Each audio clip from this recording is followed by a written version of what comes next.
I'm reviewing Here or There by Rebecca Strong. I enjoyed reading this book. There's lots in it. It's lots of main characters. I can't exactly put my finger on one particular main character, because there are these strands where each of the characters has their own story, and then they kind of play bit parts in the stories of the other characters. So you get a chapter that's all about a boy whose father is an alcoholic and whose mother's died, and he's in school and he's exploring sort of his sexuality, and he's got a girlfriend, and his girlfriend seems to be very mature for her age, and all of this stuff. And then you get another chapter that's about a man who's a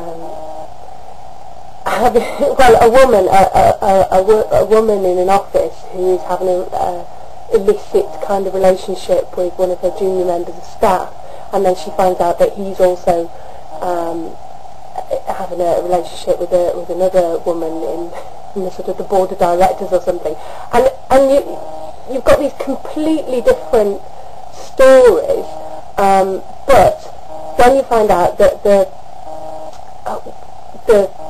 brother of the girl in one story is the other junior member of staff in the other story, and it gradually starts to fit together. It's quite surreal, really.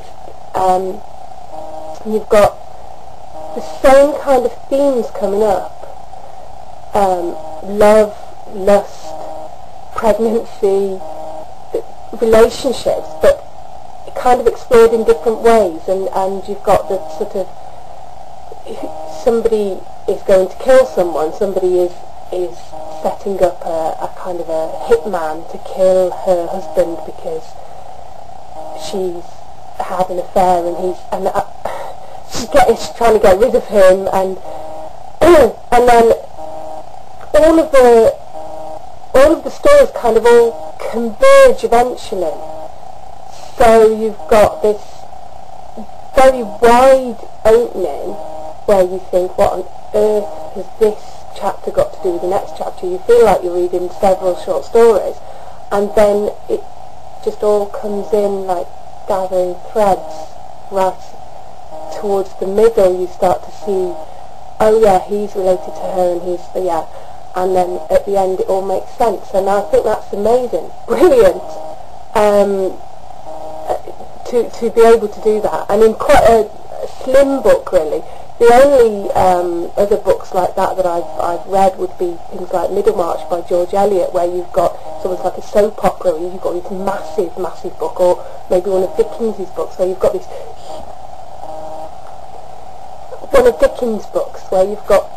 this huge set of characters. But the thing with those books are that they are really, really thick, whereas this is not dense in that same way.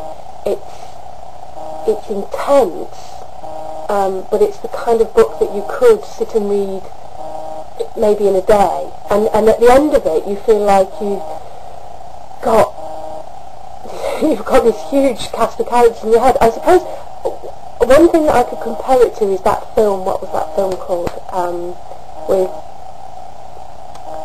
terrible with films. Love Actually, that film. Yeah.